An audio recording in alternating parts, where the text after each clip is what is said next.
welcome. I call this meeting to order at 7:10. Please stand for the Pledge of Allegiance. I pledge allegiance to the flag of the United States of America and to the republic for which it stands, one nation, under God, indivisible, with liberty and justice for all.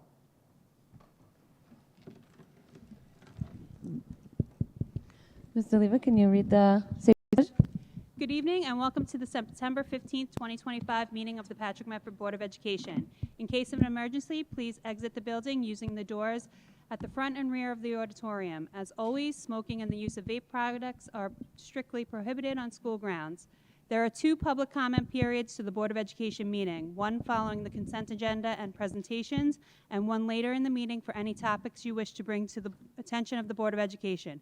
During these times, each speaker will have 3 minutes and may not share time. Please state your name and address before speaking. A 30-second warning will be given, and you will be asked to conclude after 3 minutes.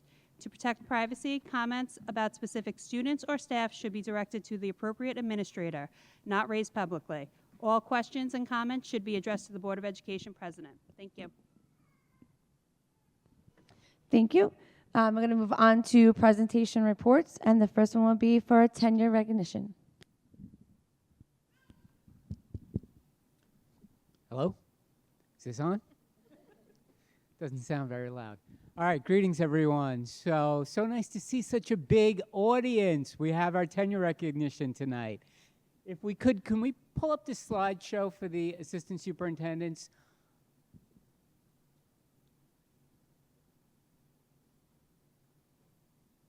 Thank you. If you could just advance the slide. And one more time. So for our tenure recognition, we had 4 administrators, 42 teachers, and 7 teaching assistants all receiving tenure this year, which is just a marvelous number of individuals, so we're very proud of all of them. I did ask for those who are in attendance tonight to please RSVP. So if you advance to the next slide is a list of the people who did RSVP, but I think we have a few others possibly in attendance. So I am going to call these names, and I would ask when I call your name to please come down to be recognized by Mrs. Canetti and our Board of Education, and then we'll take a group photo of everybody. And it is so nice to see so many family members here with our employees who receive tenure. So beginning tonight with our administrators, Anthony Kracko, Director of Athletics, PE, Health, Nurses, come on down. I see we have Shannon Ott, Director of Special Education, come on down. I'll wait for our board just to get situated there.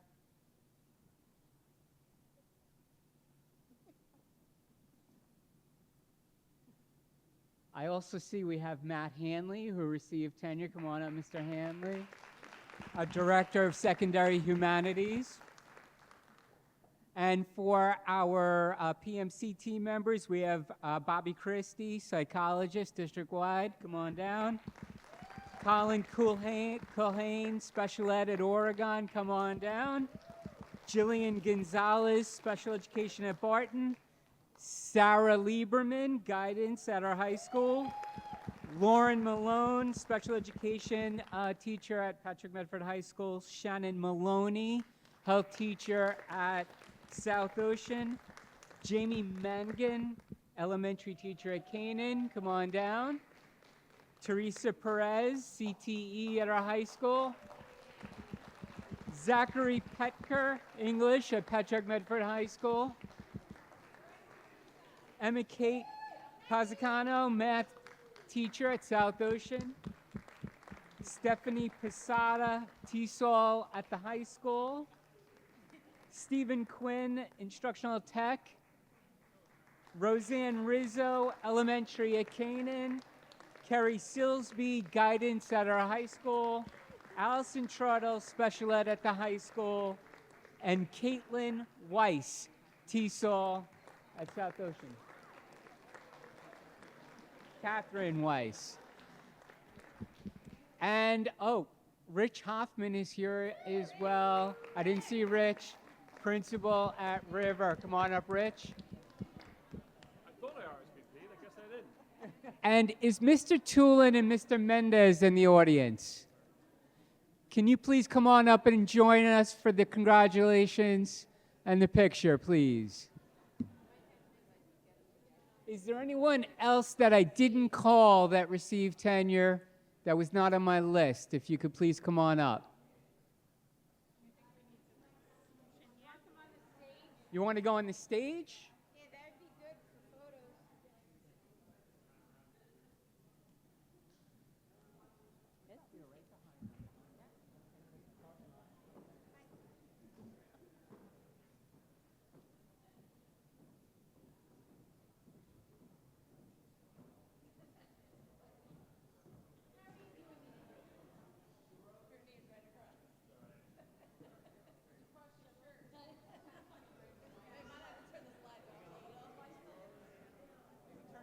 Maybe turn the slide off.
All right, once again, congratulations to all who received tenure. Very proud of each one of you, and I know your families are as well. Great job. Keep up the wonderful work throughout your career here in Patchogue-Medford. We look forward to continued great contributions from all of you. Just continuing on with my report, we also had some administrative changes that happened this year. You can see Kevin Petrosino was moved from Oregon assistant principal to Saxton. Michelle Marone, big congratulations. We've said it a few times. Our assistant superintendent of curriculum and instruction. Emily Wernow, director of humanities K-6. Shannon Ott, who just received tenure as director, took on the role now of assistant principal at Oregon. Christine Ordonez, assistant principal at the high school. And Chris Kelly, Dr. Kelly, principal at Tremont. We also did hire some new hire administrators. Chris Sharuvis, who is here today. If you don't know him, stand up, Chris, so everybody can see who you are. Principal at South Ocean. Miriam Walls, I think, is here too. So returning to Patchogue-Medford, second tour. Michelle Cohen, Director of CTE Business and Technology. Laura Virouet, Assistant Director, District-Wide. Ana Martinez Fuentes, Director of ENL and World Languages and Bilingual Programs. And Marissa Shaw, Assistant Director, District-Wide. We also do have a new assistant principal coming to our high school who is on our Board of Ed agenda this evening. Other staffing updates, we hired 70 teachers. This includes part-time appointments, leaves, and any grant-funded appointments. 8 TAs, 2 nurses, 15 full-time clericals, 6 full-time operational, 16 part-timers, 5 security, and we are still hiring. We had a very robust 2-day new hire orientation. We had a number of presentations, a lot of camaraderie, a luncheon hosted by PMCT. We did presentations on classroom management, on understanding our community from Mr. Tulin, who is here tonight, really just understanding different areas of our community and getting a history of Patchogue-Medford, a wonderful presentation by him. District procedures, technology updates, instructional and special education updates.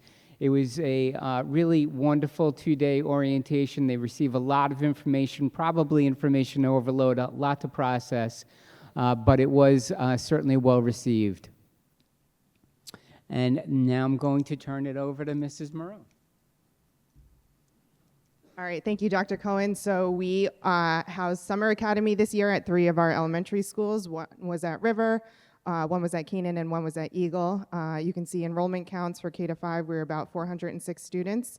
And then our middle school was housed with summer school at the high school this year, so our counts there as well, about 193 6 through 8 students, and just under 500 for our 9 through 12. These are some pictures from our summer academy. At the top left-hand corner, you'll see some kindergarten students making music with water experiments, and then some other students just getting really involved in their summer curriculum. And then here, again on the left, again making music with water, but then on the middle and right-hand side, to celebrate Rock Day on July 24th, some 6th graders got creative with paint and brushes and a whole lot of heart. They decorated rocks using red to represent love and blue for the earth with the goal of spreading love, kindness, and positivity. I did speak about this previously, but we did have a number of curriculum projects. I'm not going to go through them all, but these just highlighted some of the things. In particular, we have 2 new high school electives, AI Literacy and Research and Rock and Soul of America. We also did some curriculum writing updates for, curriculum writing for biology and earth and space science, which will be 2 new science courses that we will offer this year in conjunction with the change in standards for the state. And we are also offering principles of engineering to add to our CTE program. We hosted Shanae Buford for our superintendent's keynote speaker. She is the vice president of learning design and equity for the IDE Corporation. She specializes in supporting educators in designing equitable learning environments. She has led development of the culturally responsive education component of the NYSED resource eteach.org. She has collaborated with teachers and administrators to design classrooms that promote engagement, empowerment, and equity, and she spoke a lot about AI, artificial intelligence, and how to use it appropriately with our students in the classrooms. She did a number of breakout sessions with our teachers, our secondary teachers, and overall, she got a feedback, of 4 or 5 stars. Using AI has helped me so much. This helps with differentiation for our ELs and special education students. She appreciated how open I appreciated how open she was to growing with the future of AI. That was one of the important parts of this. AI is ever changing, and we need to be able to be open to continually growing with that. Great insights on how we're teaching our kids and growing up in a different world than we did, and they're willing to try these advancements in their classroom. I'm going to pass it off now to Dr. Lucas.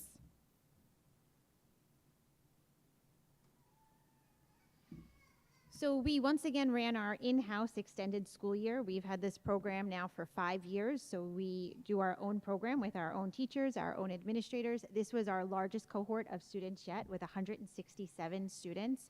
And you'll see the breakdown.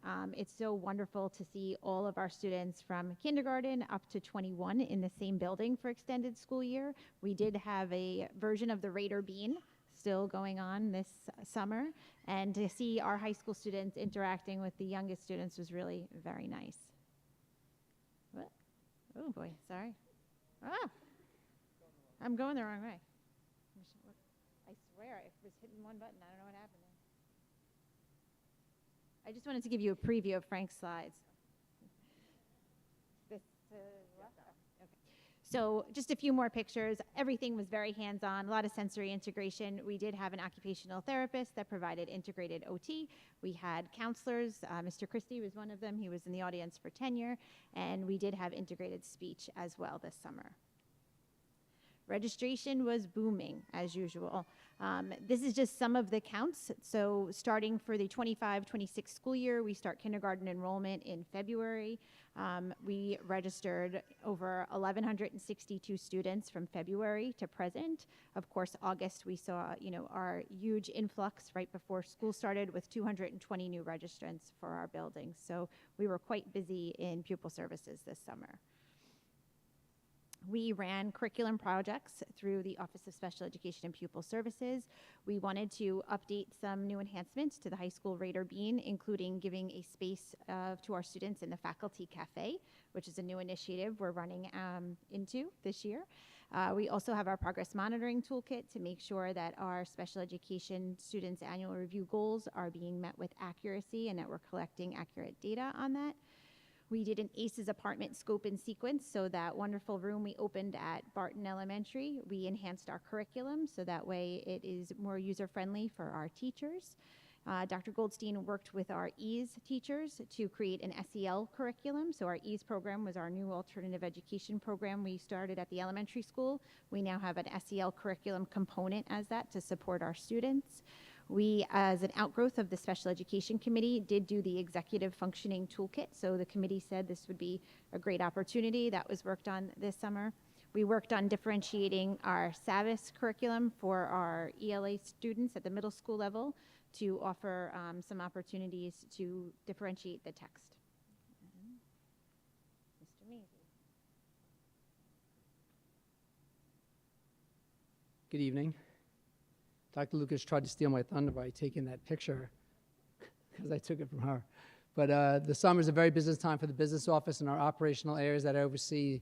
This is just some of the notable things from a few of those areas that I thought you'd enjoy to see what takes place over the summer. And one of the biggest and most recognizable things is our Bound project. Here at the high school, the new athletic multipurpose field is coming to closure. We're very close now to finalizing this project now, just maybe a couple weeks away from to finish up all the projects. It's really coming along beautifully, as you can see. If you haven't had a chance, go up to the second floor and you'll get a great panoramic view. We've already begun construction at Bay Elementary School on the capital project that's going to add the new wing addition to the back of the building. We should be breaking ground. We're working through the insurance piece now, and should be breaking ground soon on that project. We worked with Dr. Louisa, Mr. Petrosino, Mr. Noonan, Mr. Ahern, Mr. Toops, and myself to coordinate a new student drop-off in the Saxton park lot in the back of the building to remove traffic off of Washington and Saxton and bring the traffic onto our campus in the park lot. The work you see here, the painting of the lines, was facilitated by our own in-house maintenance crew, and the signage was really been helpful to helping to facilitate a quicker arrival and also dismissal for the students. At the high school, we have the new carpet installed. That was something that came out of the civics class that was brought to our attention through some meetings last winter. It's one of the first things that we would try to address for them, among others, but it really came out beautifully, as you can see there. And the aforementioned ACES room that Dr. Lucas just mentioned, her concept was brought to life through her grants, utilization of her grants, and then our in-house maintenance department also facilitating the installation of all the cabinetry and appliances. The new refrigerated food trucks are here. We talked about this last December, use of the excess funds we have from our food services program. This is going to allow us, we have two such trucks. It'll allow us to bring our food to the satellite buildings, the other 10, in a refrigerated fashion to preserve the integrity of food, more properly safeguard them, and healthier for our students and staff. Technology was also very busy, as they are every summer. This is the time where we have to get a lot of things done in this area. They configured and deployed over 1,000 K-1 iPads. They configured and deployed 125 plus charging carts for those iPads, and they prepared 1,200 laptops for the 6th and 8th grade students as part of our life cycle replacement program. In terms of infrastructure and software upgrades, they made upgrades to the wireless controllers, the wireless security, the core switches, and the phone system. We did complete the public address system audio upgrades across all elementary gyms and cafeterias. And in terms of some of the new systems and replacements, we implemented the new VMS, our visitor management system called Raptor. A little bit about that in a second. We replaced our scholarship attendance with Move. It allows us to do about 300 plus classroom taps on a small device for the new entryways at our buildings for the students when they check in with their IDs each day. We replaced computers for our staff as part of our life cycle replacement for our staff, for high school media arts, Medford and Eagle staff, the greeters and security guards at the main entryways. And then we installed additional Promethean boards in classrooms district-wide. In terms of security, that's another big area. It's a big focus. As you know, the superintendent's goal, number 7, the weapons detection systems. Now we've implemented the use of them at our high school and our middle schools for daily arrivals.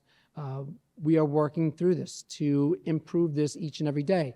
We are noticing, though, that the alarms frequently go off for benign objects such as keys, laptops, belt buckles, eye curlers, things of that nature.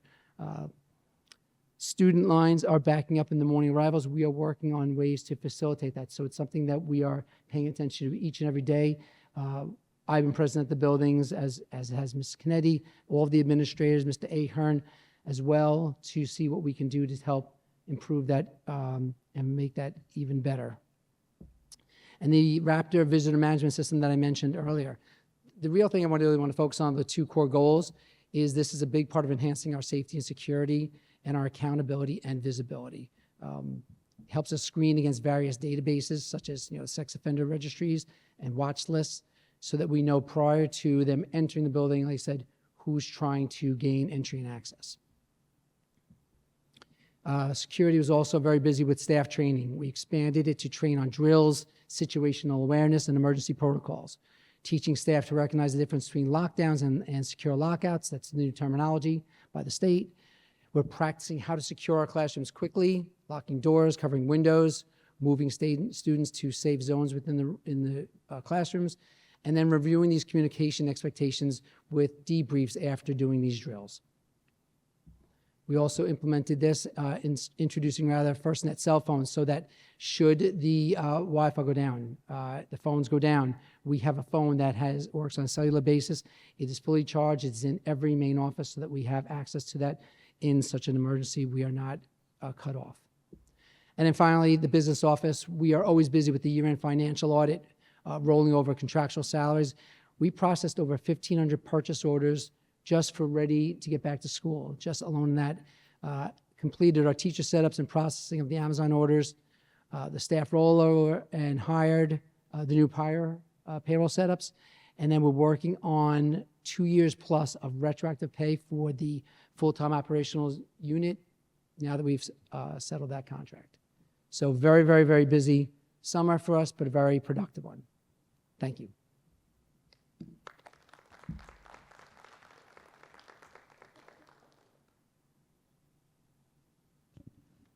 I have a question about the K-1 iPads. Are they bringing them home, or are we leaving them in school now? 'Cause that's new, right, this year? Yeah, instead of having them bring them home every day with the laptops, we're going to keep them in the school. We have the charging devices now. Should they need them for in-home instruction, they can take them home. But it's designed that they don't have to transport them back and forth. Okay. Thanks.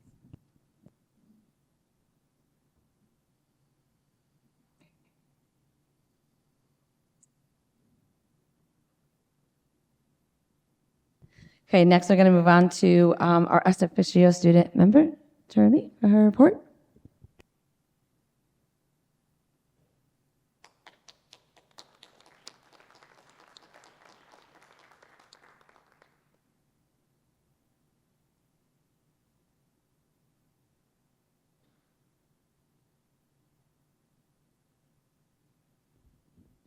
Good evening, everybody. My name is Charlotte Lake, and I'm the student board member. Tonight, my presentation is going to be about what's been going on in the month of September amongst our schools in the district. So first, I want to take a look at our elementary schools. To begin, we have Barton Elementary. So the Barton students had an exciting start to the year, and they quickly are picking up these new routines. Some dates to keep in mind is the Back to School Bash, which is taking place September 17th, and most recently they just had their Meet the Teacher Night, which took place on September 10th. At Bay Elementary, second grade kicked off the year by reading Our Class is a Family by Shannon Olson, and together they worked to create a special classroom promise, which was all about being kind, helpful, and respectful. In correspondence to that, they all made a big poster. They signed it to show they're all in, and in celebration, they made these colorful bead bracelets, which you can see they had lots of fun doing. And then fifth grade at Bay, they started the year with a team building exercise where the students worked in groups to develop a strategy. They discussed designs in order to build the tallest tower using only pasta and gumdrops, which I can say is a very fun activity. I did do something very similar last year in my health class. Moving on, we have Canaan Elementary. So Canaan had Amazon donate 60 backpacks to help support the success of their students. You can see up there, they're in front of the Amazon truck with all their backpacks. Also, the students display their appreciation for our first responders lost on 9/11. You can see there that they had an activity where they represented each occupation. And then lots of firsts are going on at Canaan. You can see the students getting excited for their first ever bus drill as well as their first PE class. It's very exciting to see. And then to move on, we have Eagle. So this year's school-wide theme at Eagle is a recipe for success. You can see all the teachers dressed up in their chef hats and their aprons ready for the year to come. Something I found very adorable was kindergarten signing day. The students were able to go and bring their supplies to their classroom, practice their first ever bus ride, and they got to take a picture at that table over there. And then lastly, students are developing connections, they're building friendships, they're starting off this year with excitement. As you can see, they're enjoying the playground. Next we have Medford Elementary. So back in August on the 28th, they had popsicles with the principal where they got to go and meet the principal, enjoy some ice cream, and have a fun day and get to see what's gonna be going on within the upcoming weeks. They also recently just had their Meet the Teacher Night on September 10th, and they have their Back to School Carnival on September 19th. In addition, we have River Elementary. River Elementary has their Meet the Teacher Night on September 17th, and also they have their 100th anniversary of River Back to School Carnival on September 25th. You can see over there that there's gonna be face painting, some games, it's gonna be a good night, and then also all the students are getting back into the swing of things, they're enjoying group activities and just picking up their routines. Lastly, for the elementary schools, we have Tremont.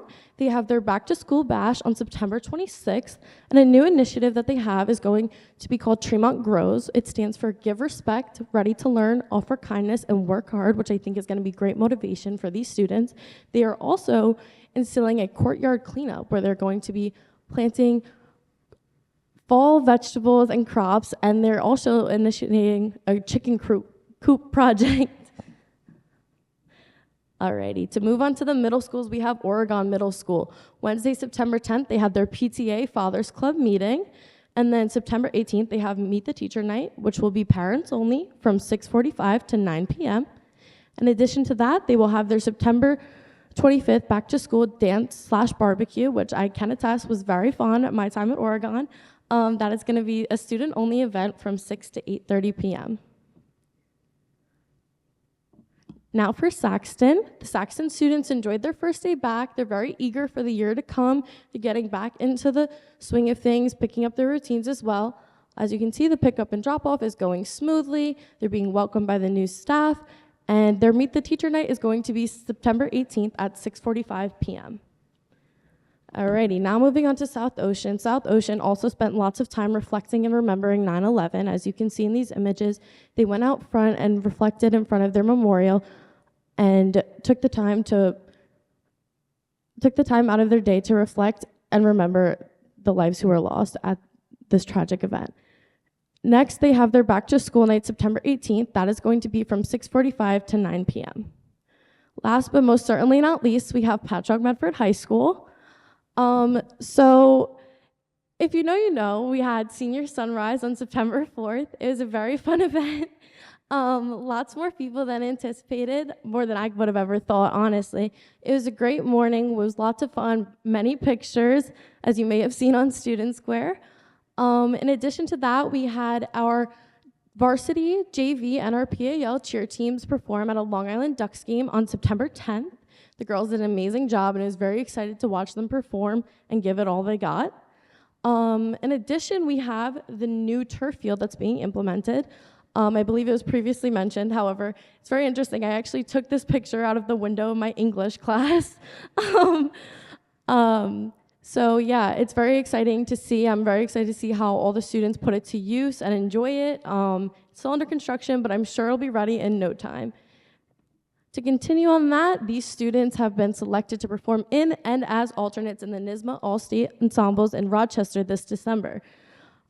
This is a very big accomplishment for these students, and they are among the very best 11th and 12th grade musicians across New York State. So kudos to them. Thank you so much for your time. I hope you have a great night.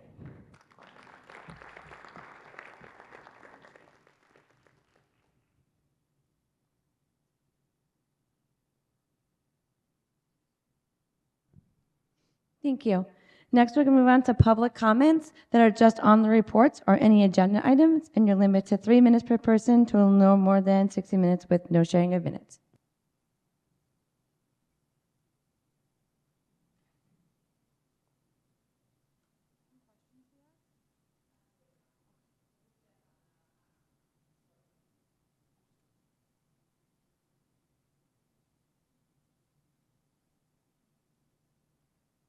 Okay, moving on to the consent agenda. Can I have are there any questions on the consent agenda? Everyone good? Okay, so can I have a motion to accept the consent agenda? Motion? I'll second it. All in favor? Aye. Okay. Motion carries.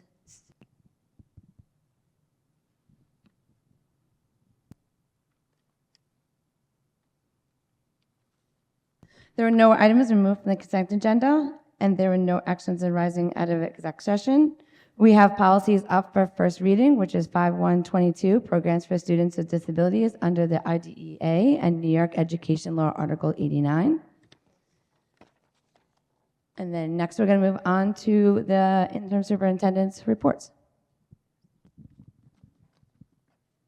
All right, good evening, everyone. Welcome back to school. First, I'd like to really hats off to all the assistant superintendents on that great report, all of our building administrators and teachers and staff here today. Opening a school district that services 7,500 students is not an easy task, but I think we do it seamlessly every year, and that's because we have the hard work, dedication of all of our units. So thank you. A round of applause to everyone.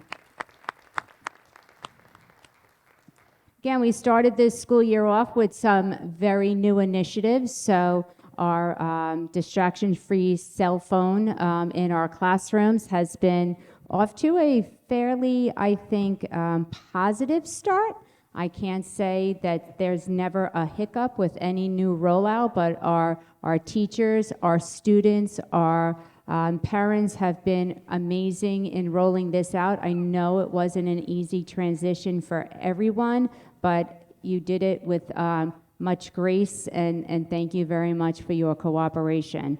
For our metal detector systems, as Mr. Mazie reported, we started that at our middle schools. It really has been getting better every day. So once again, thank you to all of our teachers who come in each morning to assist us. Our children are amazing. They're getting through, and it really just adds that extra sense of security for all of us in our school systems. The high school, Dr. R, I'm up here each morning at 6:45 with him. It is amazing that we're getting 2,400 students in our building, and each day we shave a little bit more time off of our arrival. I think we were in the doors by 7:10, 7:13 today, so hats off to the high school. So again, I had the opportunity to attend our first high school football game for the 2025-2026, so it was a wonderful evening. Our dance team looked amazing. Our cheer team looked amazing. Our football team looked amazing. Our marching band. So it was really great to see all of the students coming out. We had a really large crowd, and so it was nice to see that school spirit. I would like to also let the community know that I've been actively working on some other projects with my assistant superintendents. We are looking to secure possibly a culinary gardening grant that has become available to us. So I know Ms. Marone is working with one of our elementary schools. We just put a letter of interest in. That would award the district $500,000 over the next 5 years to really get our young students interested in culinary, gardening, life skills. So I'll keep the community updated on how we progress with our grant submission, but that would be a great opportunity really to teach our students the appreciation of where our food comes from and also nutrition and healthy eating.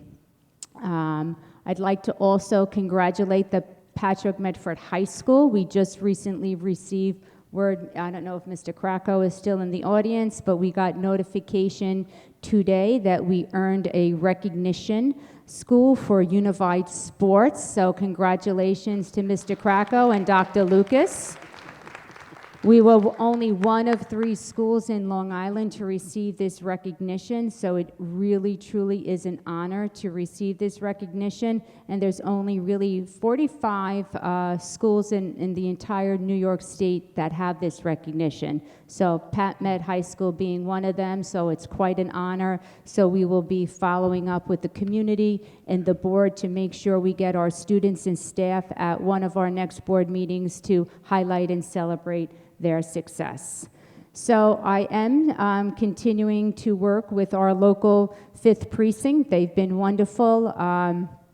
We are looking to try to coordinate some workshops for our community. I will be updating the community as we've scheduled them. One of the workshops we offered several years ago to our staff back in 2017 was on a gang workshop that we brought in to just really make sure our staff and our teachers were aware of some signs, colors, tattoos, any anti-gang programs, resources available to us. So I am working with the police department and Mr. Ahern, our director of security, to see if we can bring that in. And I'd also like to let the board know that our DA, Ray Tierney, will be at our next superintendent's meeting in October. He will speak with all the superintendents in Suffolk County, so I look forward to hearing from him. And also, congratulations to the high school. We are kicking off homecoming, and I didn't want, Charlie, I didn't know if you were going to speak about that, so I don't know if you want to say just a few words about homecoming. I don't want to take it away from you. I would love to. Okay. Homecoming has always been very special to me. I'm very active in preparing for the float. I always walk in the parade. My freshman year, I was the lady of the class. It's something that's very near and dear to my heart. Float preparation is going to begin on September 22nd. It's going to be at the school now rather than the respective float sites. It's going to be here. Everybody will have a place on campus. It's going to be, I believe, from 2 p.m. to 7, directly after school, hopefully to boost participation. This year's theme is Disney Channel original movies. Each grade Seniors have High School Musical, juniors have Teen Beach Movie, sophomores have Halloween Town, and the freshman theme is still to be determined. Lots of things with the freshmen are still to be determined. However, I think it'll be a great event, and it's going to be an amazing day, and it's great to see all the participation going into it and all the effort. So, thank you. Great. So excited to see that coming up within the next few weeks. It will be here before we know it. And just to conclude, just to share with the board, I am trying to really build our collaboration with our local community, really working on building our general organization and some of our student government to really start really looking at some of the service projects we're doing within our own school community. I will be meeting with the Lions Club, the Leo Club, and also Mayor Pontieri over the next few days to see how we can be a part of really working with our community and giving back to the community. Our students have a lot to offer, and it really ties in nicely with the Portrait of a Graduate and also the Seal of Civic Readiness that is an endorsement on student diplomas. So I look forward to continuing that partnership and really sharing back to the community. Again, thank you very much for all your support. As I transition into my new role, it's been a wonderful opening. Thank you, Ms. Kennedy. Next, we're going to move on to discussion topics. The first one, I just wanted to give everyone an update on our superintendent search. We have opened up for applications. There is a tab on our website, and so we continue to be working closely with that. Next, we're going to talk about e-bikes.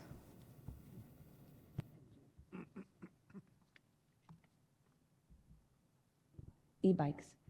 I don't know who put up and what the concern for e-bikes. So I will just say that we do have a newsletter that's coming home, our fall newsletter, where we put a whole section on e-bikes. Just to remind the community, there'll be some links that really outlines the law of e-bikes and making sure that our kids who are eligible to do the e-scooters and e-bikes are wearing helmets and are driving appropriately. So we've had, unfortunately, some situations that we're dealing with the students riding the wrong direction on the streets or really not wearing helmets. So it is important. So when you get that information out, I would really encourage the community to read about it, and we'll be working to see what we can do here to just make sure kids are safe.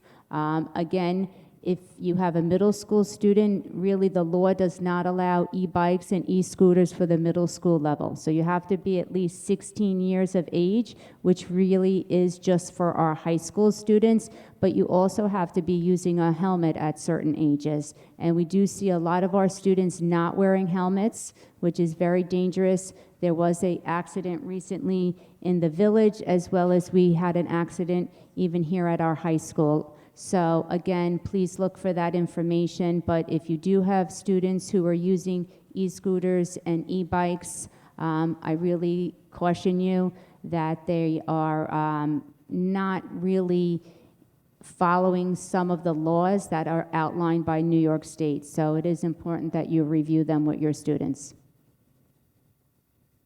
I would just like to add regarding that, they are very cool things, but I live in the village, and I see regularly young people popping wheelies. They're not wearing helmets. It's terrifying, and brain damage is frequently too permanent.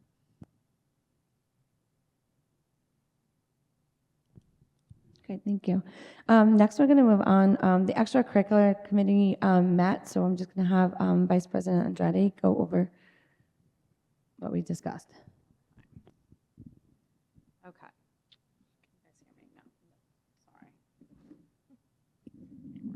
Okay.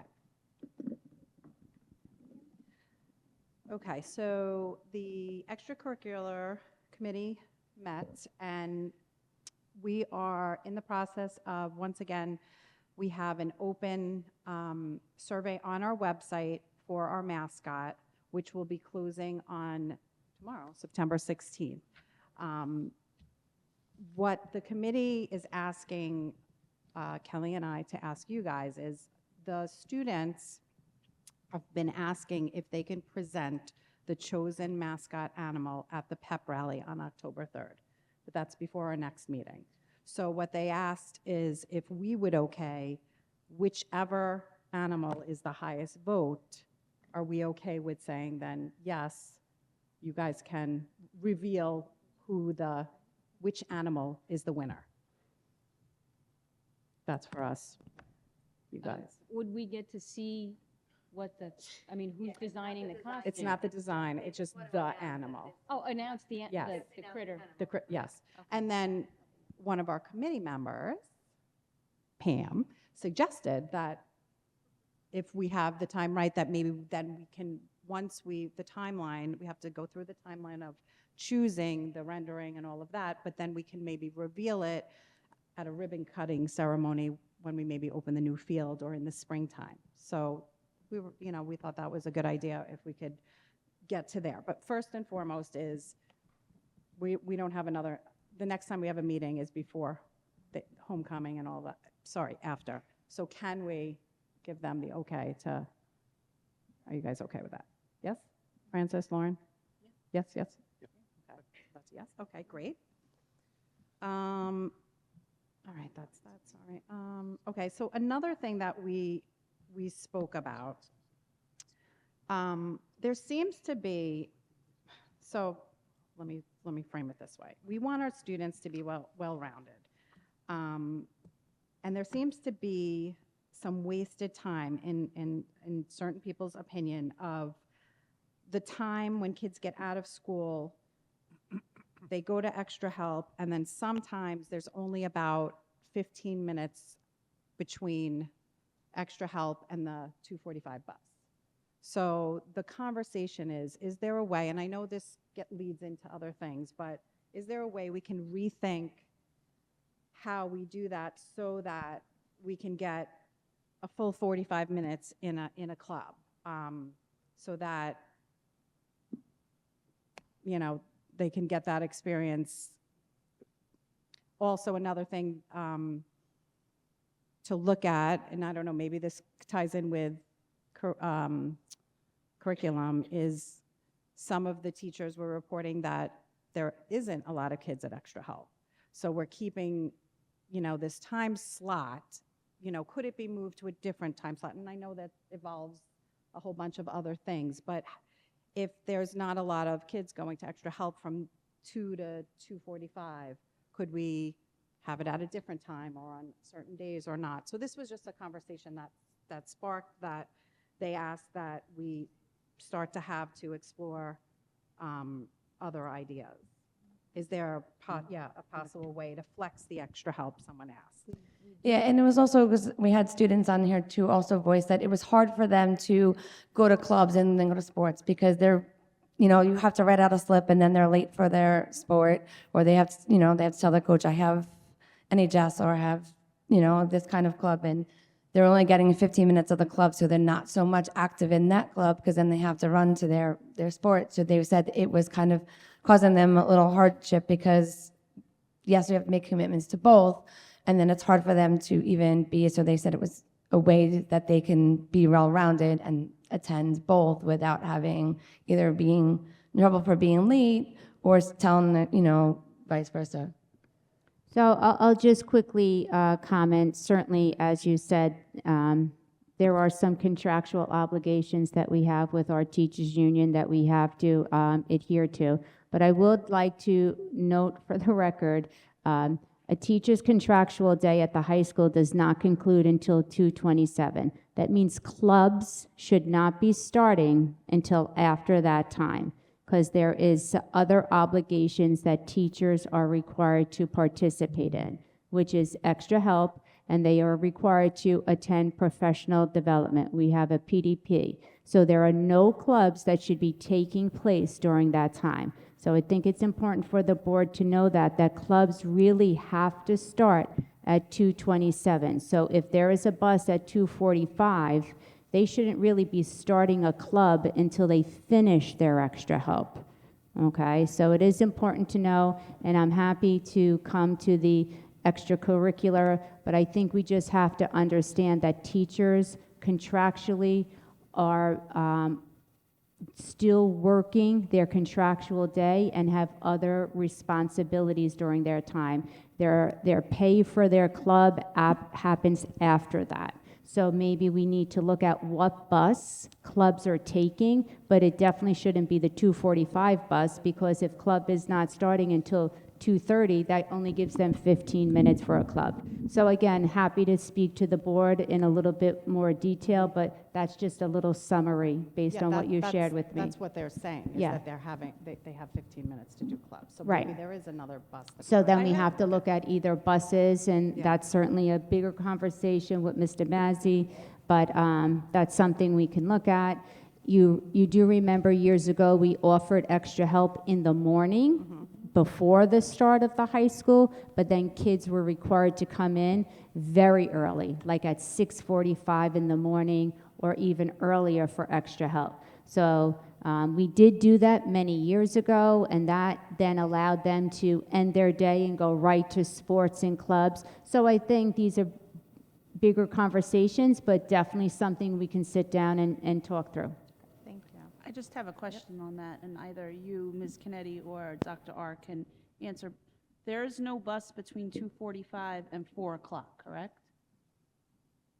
That is That is correct, because we have to also pick up our middle school students, and we have to get our elementary school students. Okay, I So just was- we're doing other runs, and then we come back to the high school to pick up for another bus run. So getting a bus during that time is very difficult, because we are already, short with getting to the elementary and middle schools. Okay, that's it. Thank you.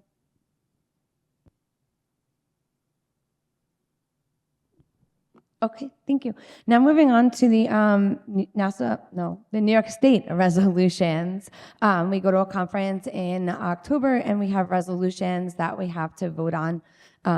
So I just wanted to go over some of them. We, as Pet Med, also put in a resolution. So I wanted to also discuss that because I've sat on 2 more boards that we've already kind of voted on and what we support and don't support. So I don't know if you guys want to go through them and see which ones you have questions. Is there any particular ones you want to go through? Want to go through all of them? I mean, I know there's a lot. There's 34 of them, so.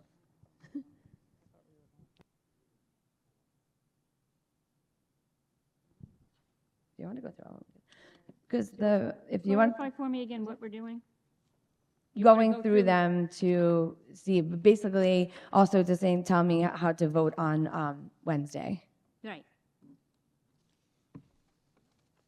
Vote on Wednesday and vote on the October meeting. I know what that is. Yeah. It is now. Are we going through resolution by resolution, or only the ones that somebody has a question about?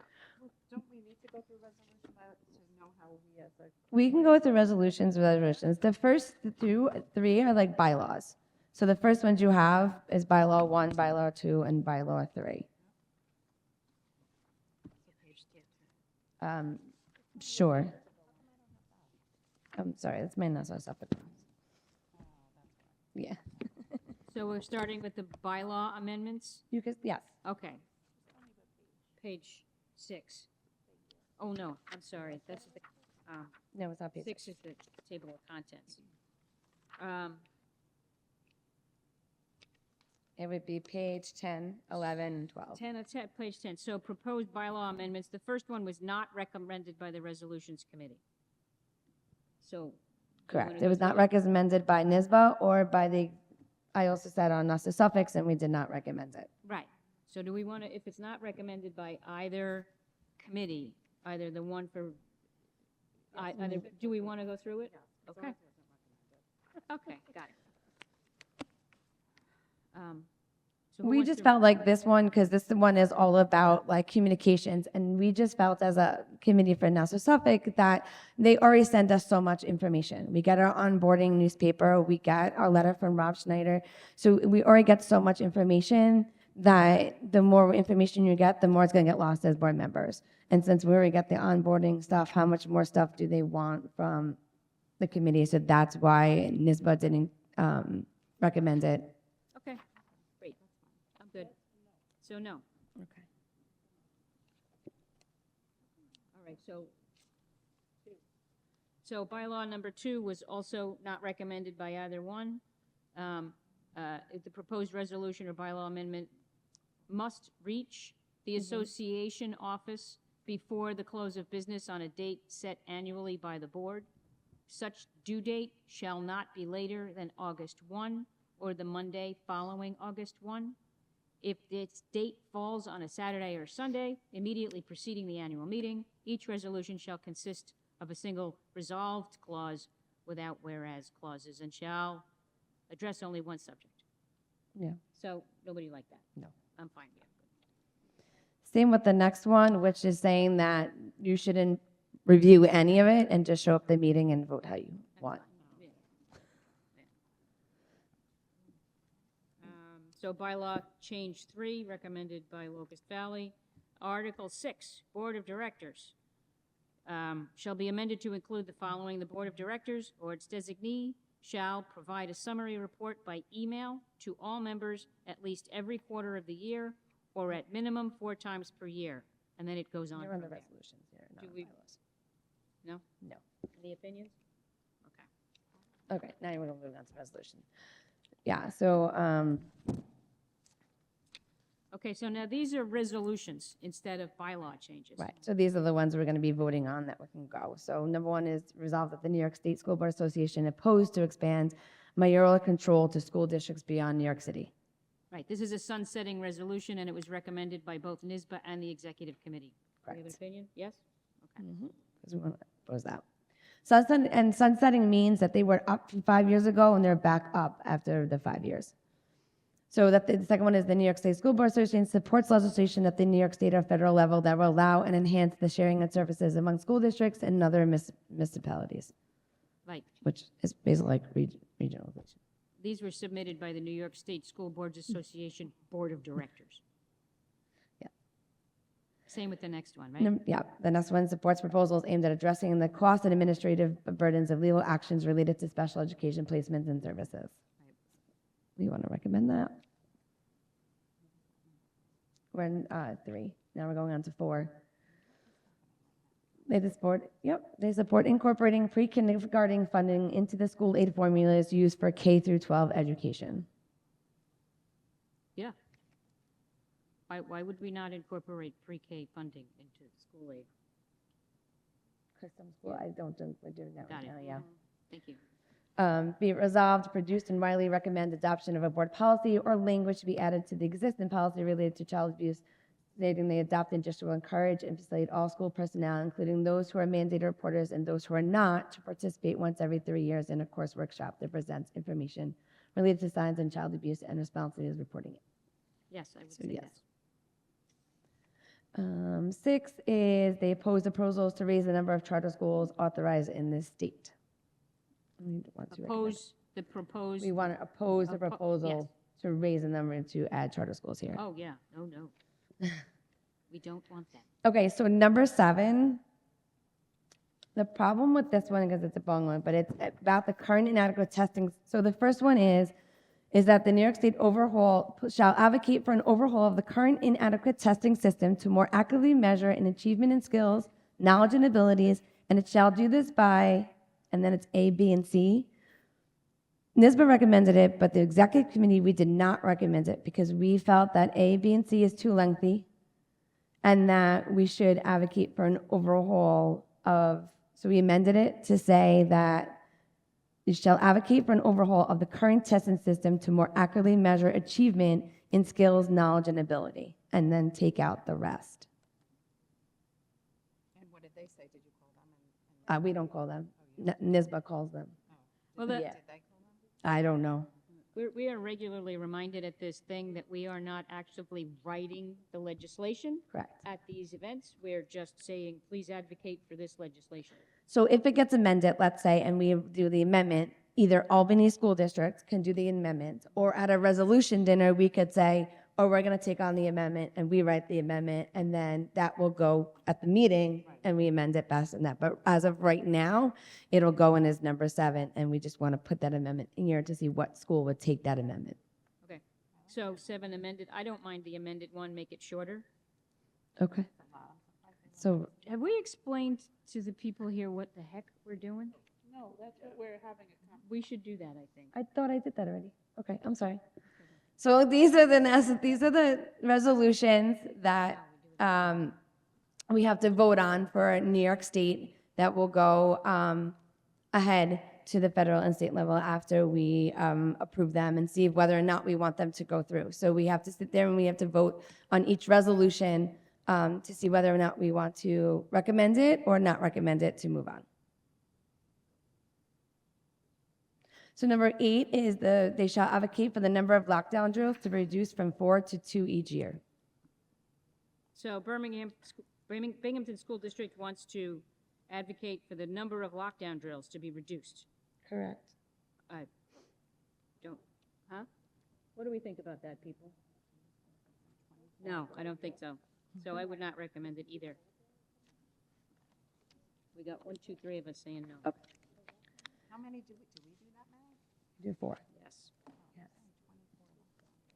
We do a lot of them. Yeah. Yes. The New York State School Board Association, the New York State School Boards Association supports legislation which would allow the creation of regional high school when determined by the local boards of education to be educationally or fiscally appropriate. Sure.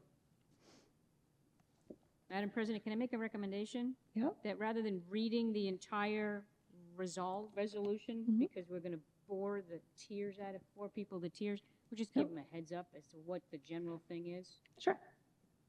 I'd like to go over these and discuss them. This is Lauren's first time doing it. I think we need to do that. I apologize to everyone, but this is something that we said we were going to do.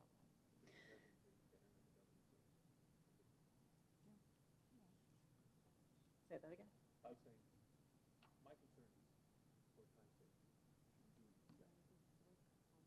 I don't think we can do this. We can't do this in exec. Okay, that was my question. We usually do this at a work session. Yeah. That's what we usually do. But the dinner is Wednesday. That's why we're doing it. Okay. Okay. Lauren, if you have questions, please do speak Okay. up. So, okay, I can change we can put this on pause right now. And if you want, we can switch the agenda around to make the community comments now and then put that. Okay. And do this at the very end so people can leave. Perfect. Good idea. Perfect. There we go. So we will put those on hold and go back to those. And then we will move on to community comments.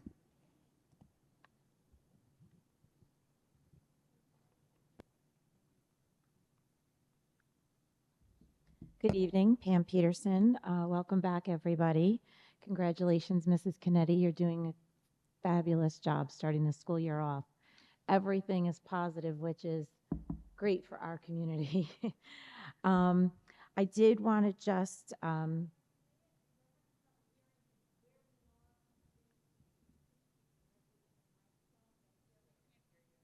get out. I've never heard that before. That's a first. Okay, I just want to reiterate what Kelly and Diana were talking about with the extracurricular. So it did come up, and the reason that it did come up about the clubs is because we are trying to continue to look at whole child and well-rounded, and at the high school level, kids are looking at colleges, and they are looking for both recruiting and and to have a lot on their resume, in addition to wanting to be a part of their class events or other clubs. We did discuss the contract, so of course we are, all of us there are well aware of the contract and PDP, and so I think maybe I'm wrong, but I think we're just looking to see if there is something that we can do to try to resolve this. Just, in the best interest of the children, for them to be able to play sports and be part of a club, in addition to extra help when needed, because not all the children do stay after every day for extra help. But again, being Being an educator and retired, I do understand the PDP and faculty meetings and those types of things and contracts, and they're very important, and we need them. But maybe that we can take a look at what we can do so the children can be involved in multiple things. Because our advisors, the teacher advisors, do go above and beyond, and we all know that. They do go above and beyond whatever their contract hours are for the clubs, and for sports, and for, any art and music that's involved in plays, et cetera. They definitely go above and beyond. So if we can just take a look at that, because I know they're not also saying, hey, I did my time and, and I'm out of club now or whatever. So maybe we can just kind of work together in the best interest of what could work for, the clubs, the sports, the kids. That's all. Thank you.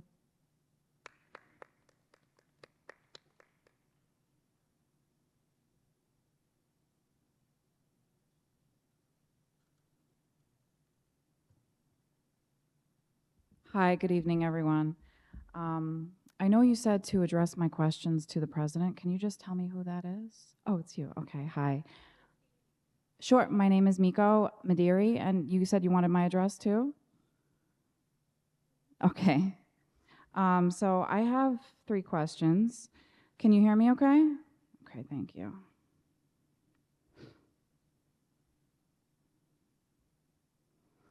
My first question is, what is the district's policy regarding notifying parents or guardians of a student's denied medical exemption?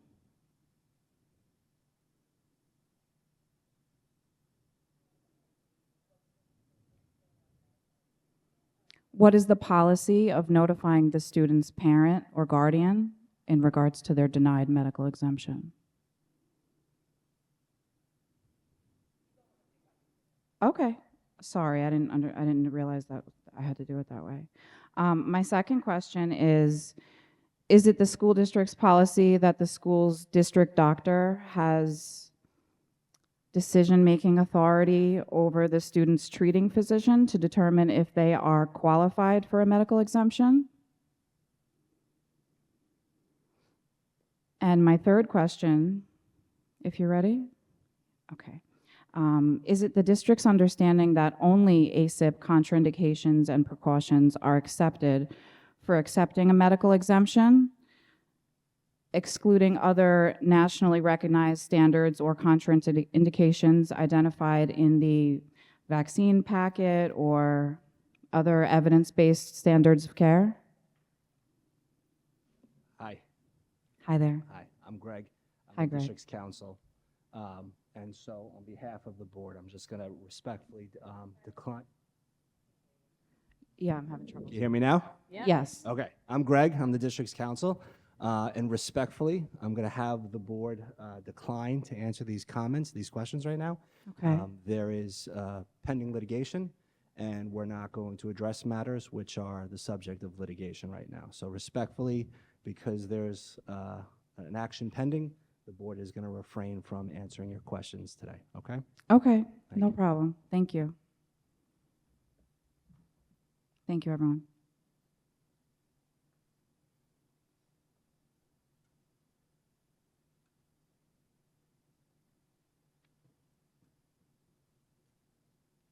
Hello, Sherry Costello. Welcome back, everybody. Oh, still closer? Okay. That's right. That's Finance Committee. So first of all, thank you. Great start to the year. My daughter had a very good beginning going into the high school. Everything's been really smooth. And, my question is regarding the search for superintendent, which, as always, is not a reflection on my feelings of the current superintendent, but just more with regard to promises made to the community. So you discussed posting up on our website and OLAS and that, but nothing was stated yet about BOCES, expanding the search or any of that kind of thing. Is that still going to be happening for future superintendent? Okay.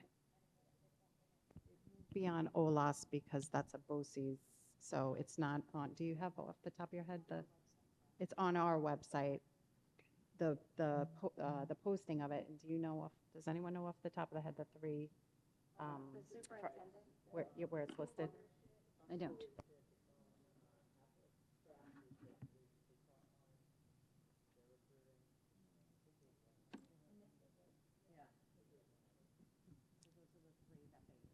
Okay, so wider spread than just our district website, which is a little difficult to navigate, and also many people don't get there.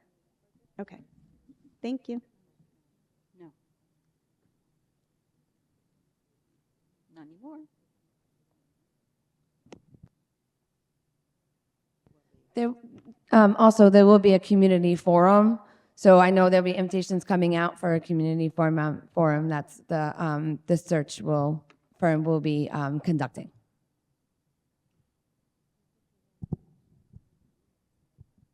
Correct. Yep.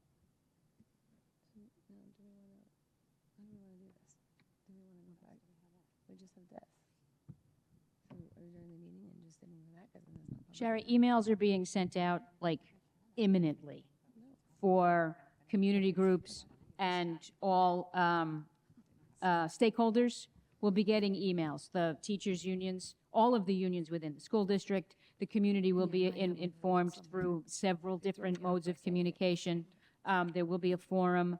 There will be Zoom forums. It's imminent. So just thank you for your patience. And I'm looking for I'll let you know where the timeline and the link for the application are on the website. I just have to find it. I'll let you know in a minute.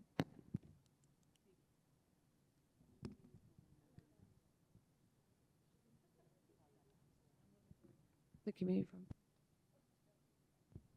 The community forum will be in October, and it'll be held here in the high school.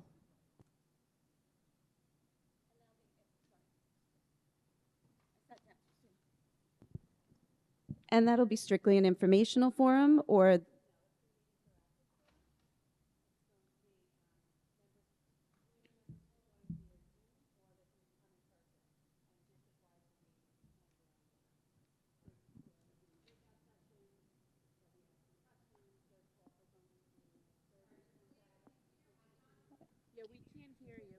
It's going to be very interactive. There will be Zoom, there will be feedback. It's not an information giving, it is a feedback receiving process.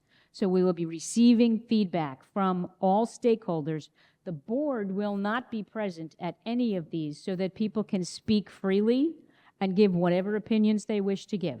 There are letters being sent out, like I said, imminently, here's the email address to send feedback to if you don't want to be part of the Zoom meeting or the live forum. District-wide is running this search. We are getting all information. All applications come to us through district-wide, but is a search firm that we've hired to run the search. And we want people to understand that they can speak freely and offer whatever opinions they want. They're going to be creating what they're calling a district climate report for us. So it's important that everybody give feedback on whatever forums, emails, surveys that are being sent out. Very soon. And there's going to be, and there's going to be an open forum for questions that aren't answered that night, in case you go home and you think of something and you want it, and you can pop those questions back in as well. So if I'm understanding, you'll be presenting information and then we'll have opportunity to ask questions, or you want us to come prepared with information and experiences that we'd like to see the district kind of have ongoing in the future? Both. There will also there's going to be live, and there's going to be afterwards. You can submit questions as well. There's an open email address that if you come to a forum and your question isn't answered or you're not comfortable speaking publicly, you could send that email and it will be anonymized. So when it'll either be included in the report, or if it's received by district-wide after a certain date in October or November, then it will be anonymized and the board will get it directly. So every bit of feedback comes to the board anonymously. The other thing that I don't know, I might have missed it because I was looking for, I did find where it is on the website. It's under our school district, and it says superintendent search. But one of the things that I thought was interesting, the forum is not going to be like come up to the podium and share. It's going to be the way they explained it, more like a workshop model, like interactive. So, and you'll be able to participate whether you're online or in person. Will information about the different breakout sessions or the forums be provided in advance so we know where we kind of want to attend? That information is forthcoming. Okay, still being figured We're out. not running the search. The firm that we hired to run the search is running the search. So I don't know the minutia of how information is being presented and which everything is going to be sent to you when. But like I said, we received an email very recently about letters that are going to be sent out. One of the foremost things we communicated with the company was the transparency and involvement of the community, and that's at the top of our list. So there will be, you will be notified when and where and how. Okay, thank you. I look forward to asking more questions. Learning more. Try this one more time. You can download the brochure and look at the brochure that's gone out. It's right here on the web. I did today when trying to pull up the agenda, see a superintendent search link on there. I didn't click in it. I am having a little trouble navigating the website and getting to Board of Ed information. Each time I clicked on Board of Ed, it brought me to calendar, and then trying to find the agenda and different pieces of information. It's all in new places since we've revamped the website, and I was accustomed to the former stuff. So I have to learn a lot more about the website and maybe speak to Mr. Richroth a little bit more about it and see some small tweaks that might make it a bit more user-friendly for the community. But I will click on that and take a look, and I look forward to October information. Do you know if it'll be before or after the next board meeting? The letters being sent out to the community? No, the date for this forum? Date for the forum is October 16th at 7 p.m. in the high school in room 216. Thank you. You're welcome.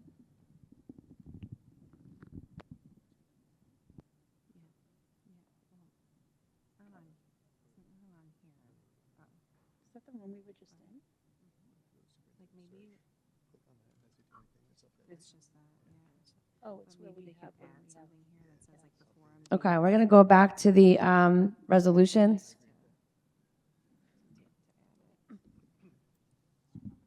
We're at number 10, yes. I mean, if you just want to read them silently and just say whether or not you want to recommend them, not recommend, you can. Charlotte, if you want to go home, you can. If you want to stay. I'm sorry, which number are we at? We are number 10. Thanks for staying. It's about the extreme heat condition unfunded mandate that New York State. 8 was, wait a second. Which page am I on? 8 was not 8 recommended. was not recommended. 9 was recommended. And what do you have, what is NP for? NP? Oh, does that say no? It's an R. It's an NR. It's sloppy R. Oh, sorry.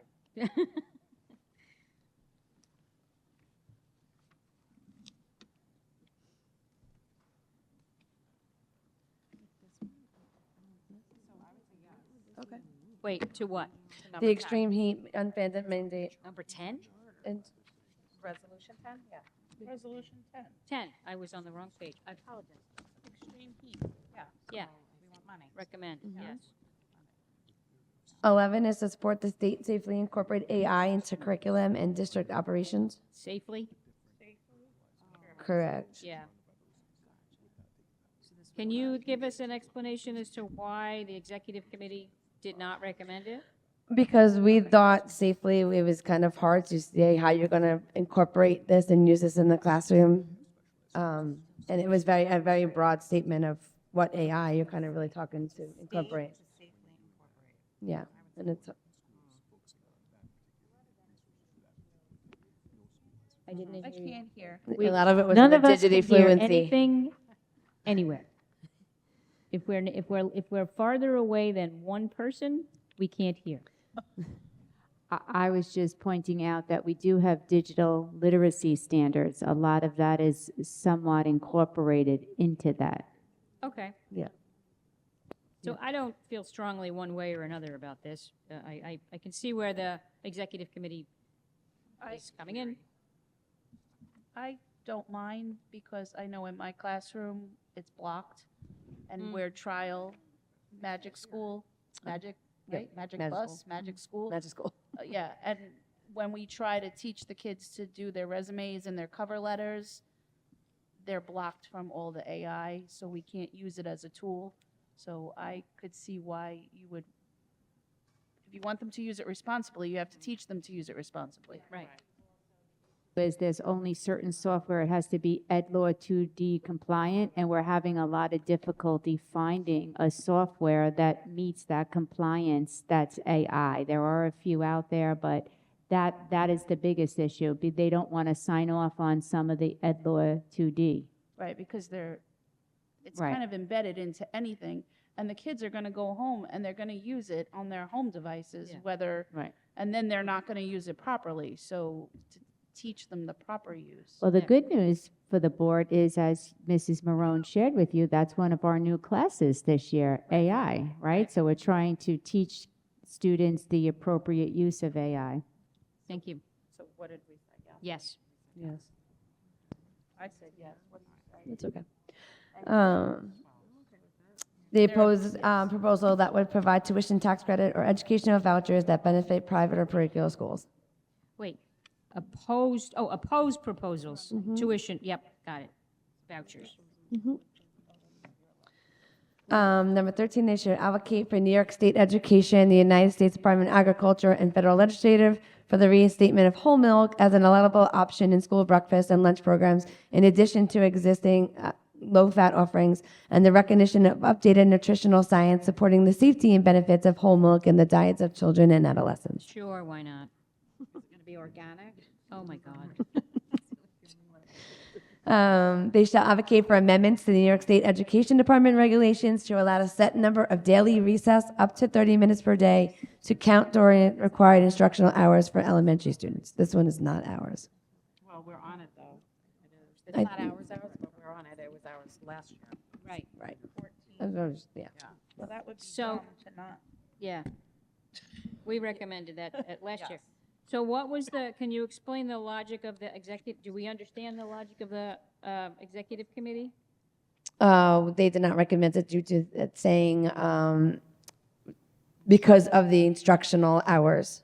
I have to. They Okay. didn't really understand what the instructional meant. Some of them felt like you're telling the teacher needs to stand outside and kind of instruct. Other people felt it was different. So it was more or less the term instructional and how do you put that in. Okay. So this can be discussed more at the dinner? Yes. Correct. And I have all intentions, if the other school does not explain it correct, Yeah. how we mean it to Yeah. be, that. You'll have the I'll- opportunity Yes, to do that. add to it. Yes. They should advocate for the following policy changes: substantial increases in state reimbursement rates out of district special education placements to reflect current costs, including transportation and related services, by way of reform of the exact cost aid formula to ensure more equitable and timely distribution of funding, particularly to districts facing a high proportion of costly mandated placements relative to enrollment. Right. Any questions? He's explaining. The School Board Association seeks and promotes legislation to reform current legal notice publication requirements. We're on number 16. Seek and promote legislation to reform current legal notice publication requirements. Well, everybody recommended it, but,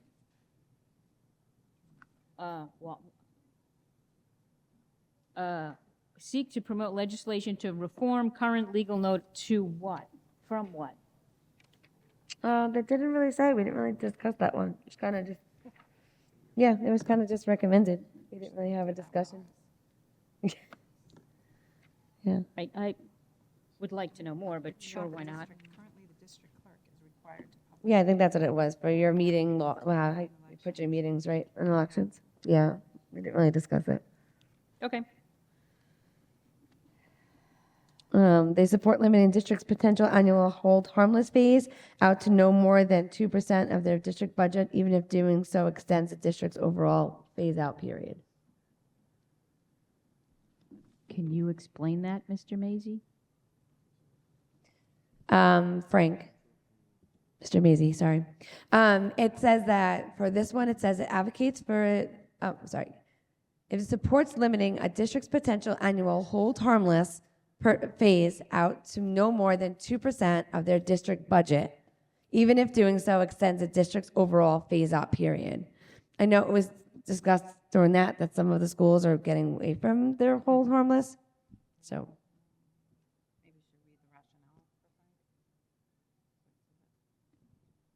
Yeah, the rationale is giving rising overall cost of the 2% budget increase cap.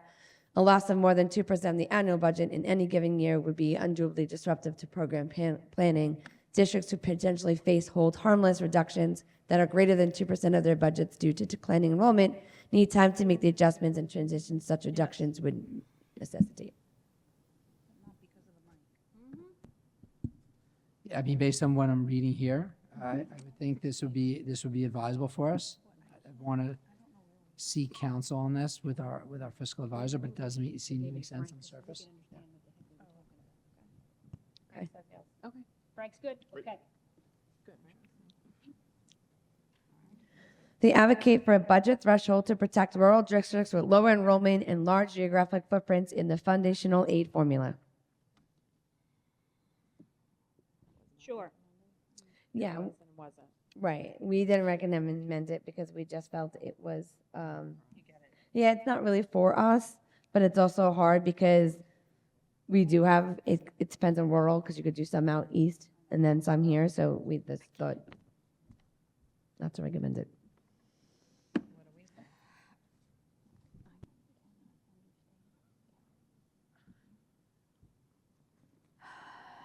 So this says,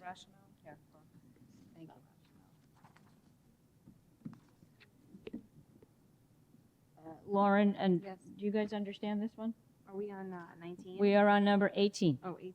So It says that the school boards should advocate for a budget threshold to protect rural districts with low enrollment and large geographical footprints in the foundation aid formula. It's Ontario School Board. The NYSBA committee recommended it. The executive committee here did not. It's a regional thing. I don't have any objection to this one. Isn't that like regionalization? Yeah. I'm fine with it. Okay. Thank you. We're good with it.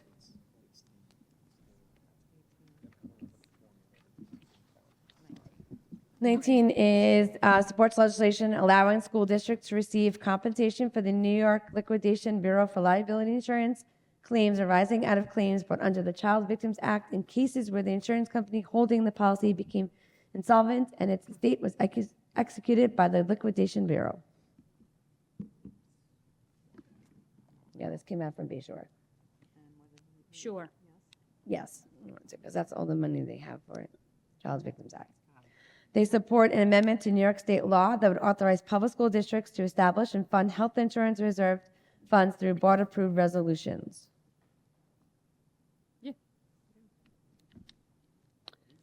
They urge the New York State Legislature to amend the General Municipal Law, Section 6J, to explicitly include boards of cooperative educational services among the entities authorized to establish and maintain workers' compensation reserve funds. So this would advocate to allow BOCES to hold workers' comp reserve funds. Correct. I didn't know they couldn't do that now. Yes, you cannot.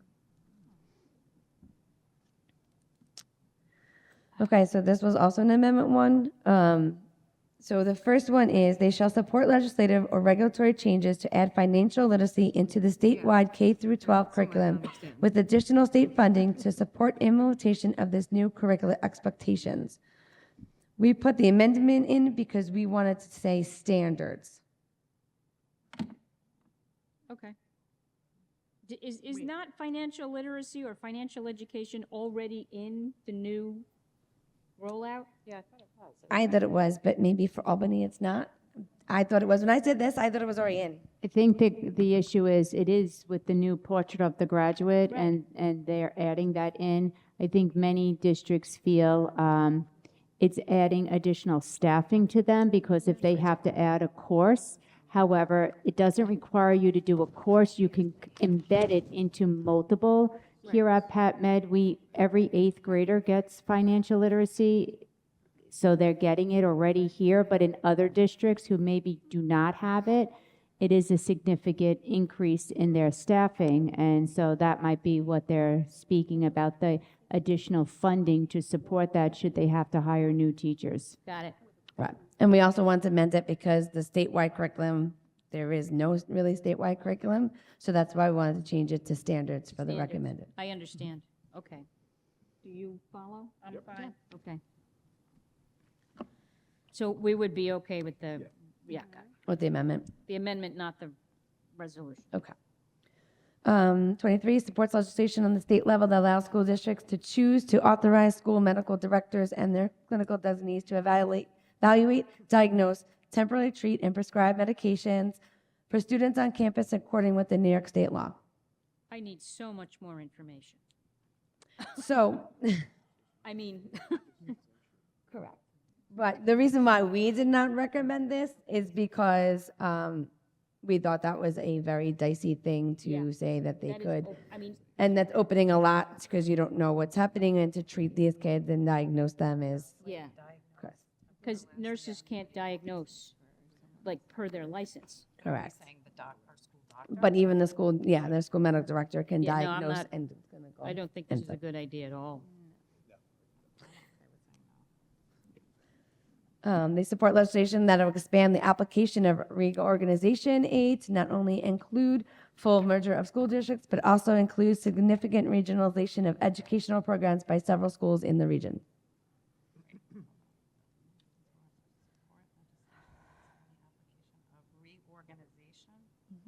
Reorganization aid to include full merger of. No. Are we saying yes to this? No. Why not? Isn't reorganization when No. schools take over? No.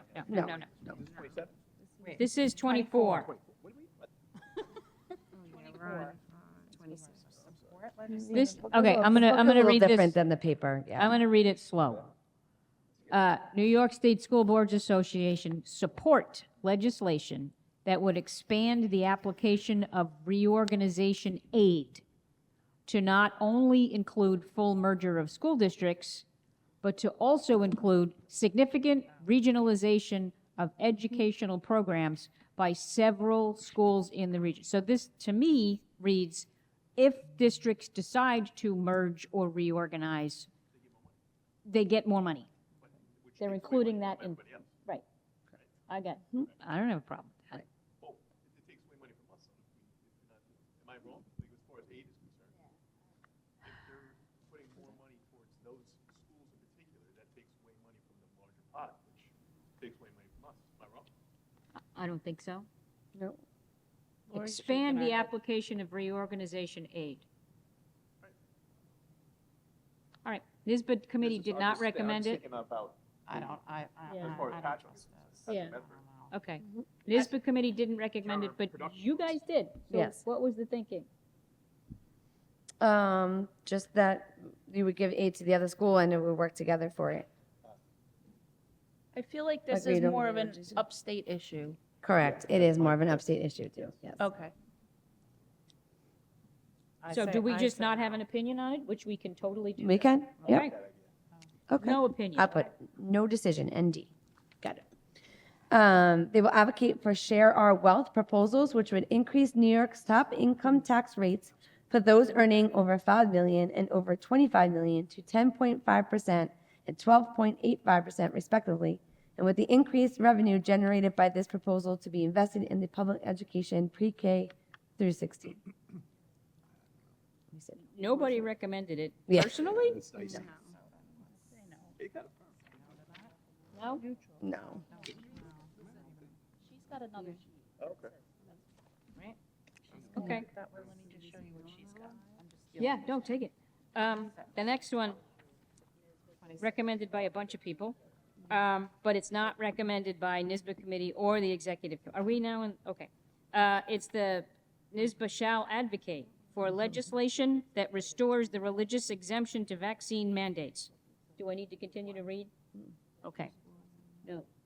I want to know who the executive committee is. The executive committee is Suffolk Nassau Suffolk School School Boards. Boards. Oh, okay. Not, NISBA committee is New York State School Boards Okay. Committee. So, number 26, no? Shall advocate for legislation that restores the religious exemption to vaccine nope. No, thank you. 27 else? No. That the School Board Association supports the developmental and implementation of financial aid that provides supplemental state funding 24. to rural districts for the purpose of equalizing teacher salaries and improving recruitment and retention. No? No. Mr. Salazar says no. They should oppose any policies or regulatory changes to curriculum or standards that do not promote academic excellence, high expectations, and merit-based opportunities for all students. No. What does that even mean? That's a good question. It means that every kid should be taking AP classes or anything else like that. Like, It's very vague. Yeah, I know, it's poorly written. So we're saying no to that. Right. Yes. No. correct. Should advocate for school districts to be granted home rule authority to strengthen local control and decision-making by elected boards of education. This is a hot no. For school districts to be granted home rule authority to strengthen local control and decision-making by elected boards of education. There is, no. Yeah, I know. But I mean, local control is a good thing to some extent. We I already mean, have love that. Well, that's up to, I don't know. Not fully. Yeah, but granted home rule authority. Yeah, right? I know. Yeah. That's the way that's worded, yeah. We shall advocate for school board members to be recognized for their service and locally authorized property tax exemption. Yes. I am 100% yes. No. Which one? It says that we shall advocate for school board members to be recognized for their service via a locally authorized property tax exemption. I'm okay with it. Let's give ourselves a raise. Let's do it. No. No. Oh, goodness. The school boards support legislation to eliminate regions exam testing at the high school level in favor of state final exams that comply with the Every Student Succeed Act regulations in 10th and 11th grade for ELA 1 exam, Math 1 exam, and Science 1 exam. No. Are you okay down there, Francis? But don't we have a whole new, like, it's like. It is, yeah, like, it is, yes.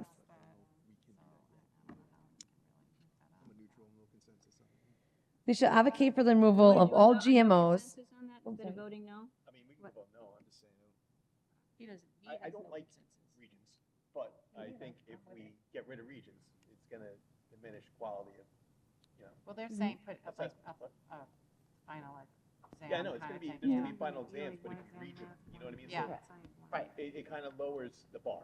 This needed to be worded differently. Like, I think also with the new Francois. portrait of a graduate, it may be a moot point because Yeah. they are rolling out some new graduation requirements. So Regencies will be still available, but an option for students. Correct. They shall advocate for the removal of all GMOs, buy and engineer food ingredients, heavy metals, including but not limited to cadmium, arsenic, and lead, and dangerous chemicals from all student-served meals to protect our child's health. Okay, I agree with all of that. That is so impractical. All right, but they can we should still try it. Yeah. Okay. Let the state figure it out. Okay. Yeah, the reason why we didn't recommend, because it was just a dicey thing of That's why who's they're going to be in charge of it, That's why what are they're you going to scientists. do, and how, so that's why. They have scientists and doctors. Okay. They call upon the New York State Education Department to advocate the creation and expansion through Title I or similar comparable state funding streams specifically for special education students to attend out-of-district summer camps, including costs for programs and transportation. NYSBA should ensure that such programs are inclusive of diverse educational models and providers, including those offering social and emotional learning, life skills, vocational training, and recreation therapy and supportive environments. We have our own. We didn't recommend, because it's saying you're just being, send them out of, and a lot of people have their in-district camps, or they have their own camps to be inclusive. Other places. Correct. No, no. Okay, and then, hold on, I got all my things here. Okay, so then there's the resolution that Patchogue-Medford put through, which is advocates for the mandatory implementation of daily recess for all students in schools that serve exclusively elementary grade levels, in addition to scheduled physical education classes. Well, no, there was a lot. There was a lot of discussion and a lot of back and forth. Originally, we had, Initially we had an amendment of it. I don't know which paper I have, but so originally they put at the executive dinner that we did put a amendment through. I don't know which one it is. This one? Nope. One of these is them. I don't know which one it is. The highlighted one. There's too many. Oh, here it is. Somewhere.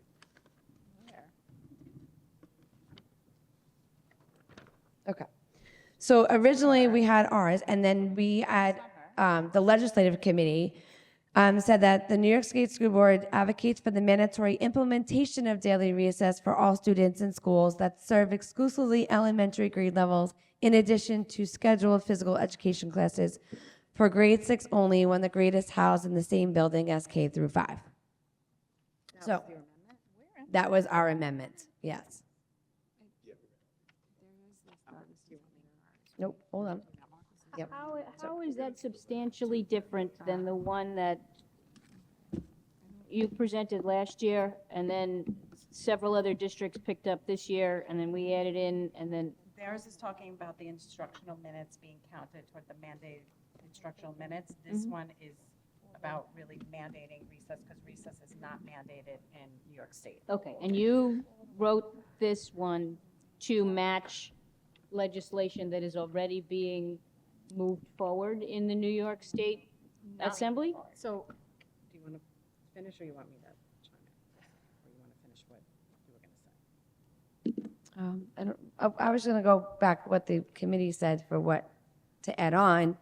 They're just saying that the concerns were raised about the wording as it might pertain to the variety of building grades configuration in different districts. For example, what about 5th grade if 5th and 6th are in middle school?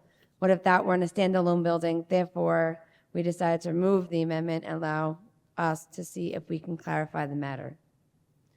Because they wanted, the other question was, which I told you before, is if they really wanted to advocate for another mandate, regardless how important we believe recess is for elementary. Because certain members were saying they don't want another mandate, and how can we mandate another school to tell them to do recess kind of thing. So, all right, so what the feedback that NYSBA, so when the NYSBA committee went over it, so the original resolution read what Kelly just said, advocates for the mandatory implementation of daily recess for all students that serve exclusively elementary grade levels. NYSBA felt that there were some school districts where it says serve exclusively elementary grade levels. There are K through 12 buildings. There are different building scenarios that wouldn't make sense for them. And I think too, you have, like you said before, a variety of buildings. You also have what's that model where they break it up, where it's like, the K through right, like 2, or, and then, yes. right. Yes. And then you have like 5 through 6. So if you have a middle school building, which is like 6th grade is elementary school, technically speaking. Technically. They have to figure out the logistics of holding them to that, Yes. for all the districts for junior highs as compared. So it varies. Yeah. So, you could say up, you This just is have to what- figure out let the me correct read you- verbiage. Yeah. This is the amendment I did send to Danielle Grasso. And then they didn't have this amendment when they spoke, but this is the updated one. We still have time to change it again if you feel we need to. Resolve, the New York State School Board Association advocates for the mandatory implementation of daily recess for all students in kindergarten through 5th grade and for students in 6th grade who attend an elementary school or are sectioned with elementary grade levels, in addition to scheduled physical education classes.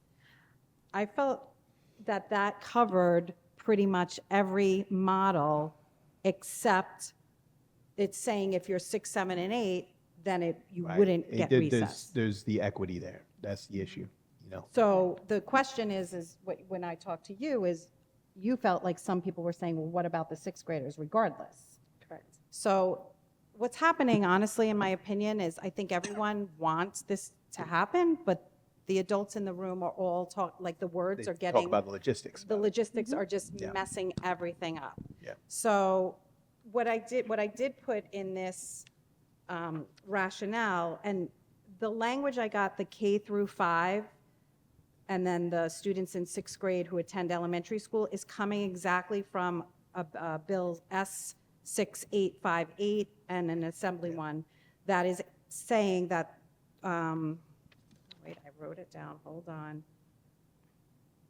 Requires each school district to ensure that every public or private school in which school days exceed 5 hours in duration provides a minimum of 30 minutes of daily recess within the school day for all students in kindergarten through 5th grade and for students in 6th grade who attend an elementary school. So that piece, that's where I got it from, because when I talked to Danielle, she said it would be easier for them, NYSBA, if the language matched. My only concern is this, and speaking on devil's advocate, Yeah. you know, is that, like I said, it has to do with the equity. Not every kid's going to be getting the same standard. And I think that's something you're going to have to fight. You know what I mean? That's going to be the issue that they're going to be presented with. They're going to, well, why these 6th graders get it and these 6th And graders not these don't? 6th. I mean, say we you go could all change or it none, back- we in could my change it opinion, back up to just 6th to- grade and just say, believe that at a blanket. And Say that one more time? Leave it at, put it at 6th grade, leave it at that blanket, or 5th grade, pick one or the other. I mean, we know. could say we could go back to just saying elementary school. Well, elementary school, they're not going to take, right? Because that was the issue to begin with. I would, NYSBA, if it didn't say schools that exclusively serve elementary, originally the call was like take out exclusively serve, just and say they would elementary have school. took that. so what does that mean up to 6th grade then? It does technically mean up to. That's and what I'm that saying, means like, for yeah, I would just- us, I would- that's I would- not a great scenario. And this is my opinion, and I'm just speaking, like I said, I'm a devil's advocate, I'll support. Yeah, no. But I would say, you know, you have to either do one or the other, and then if 6th grade is it, then 6th grade is it, you know? I mean, I did a little research. I was looking at. And to be honest with you, 6th graders, you know, yeah, they're kids. They're Yeah. kids. There's a big difference between 6th graders and 7th graders, I think. So, if you say 6th grade, I think that's. So you're okay with saying K through I'm okay. 6? Listen, I think the whole premise of it is good, and that's we're right. trying to fight for something that the Exactly. kids need, and I know. get that. So whatever happens, then you just come back at them with, you know, something else. Yeah. Try one or the other. I don't think you know, they're going to come with arguments for each. They're going to say, well, if they're in 6th grade, then you're going to how are you going to guarantee this? And for rural schools, maybe they have smaller middle schools, and then that becomes a logistics problem for a ton of them up there. You know, it's going to be a bit So of a then fight. maybe but we're better just sticking with 1 to 5. elementary school. I think if we're going to include 6th grade, I think we should say elementary grade level. Whatever you think's the right? best shot, give it a go. I could be completely wrong. I was gonna say, I mean, you might be at it, so try with what you think is your best shot, like And you've been Fran talking to said, more and people then- about this than I have, I've been talking about so. this for and I don't Years. even know what my best shot is anymore, because I think, again, everyone, I just want to say, Bob Vecchio, when I talked to him, he said a version that we talked about is grades K through 5, and for students in 6th grade at the discretion and authorization of the local school Right. district. I don't know what you guys think about that. I personally like that, but Yeah. I don't know how, you know, it's going to fly. Ms. Kennedy, how do you feel other districts would feel? We need the support of other districts, so Yeah, I would say instructional-wise. most 6th grades are at middle school, and incorporating recess for 6th grade at the middle school is very difficult, right? Because it's period by period. It's very easy if it was in an elementary So I do like that language because I think it gives much more flexibility to schools. The one that you just read from Bob.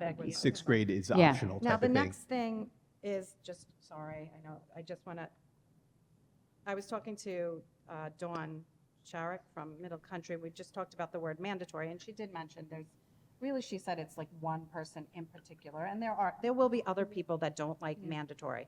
But again, when I spoke to Danielle Grasso, she just felt like it's not mandatory, so the point of this is to have it mandatory Mandatory, so right. that NYSBA can advocate for that. Because that's really It's what concrete. Right. Yeah. So are you guys okay I'm if okay we with that, leave yeah. the word mandatory? 100%. Okay. All right. So go with Bob's version, K through 5, and for students in grade 6 at the discretion and authorization of the local school district. Sure. That's okay. I also trust in Bob's knowledge base. He's been doing Yeah. this a minute. You know, he's very well versed in everything and involved, and I feel like if he gives us verbiage, then he thinks that's our best shot. Yep. Yep. Okay. I'm great with that. Thank you, guys. Thank you for doing all of the Thank hard you. work. Yeah. Let the kids fly.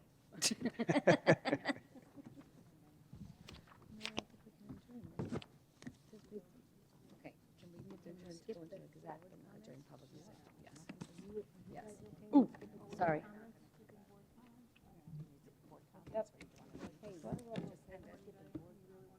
No. I was gonna skip I'm to good. closer towards- I'm good. I'm good. Sorry. Okay, but the board is going to adjourn now because we have to go into an exec session meeting.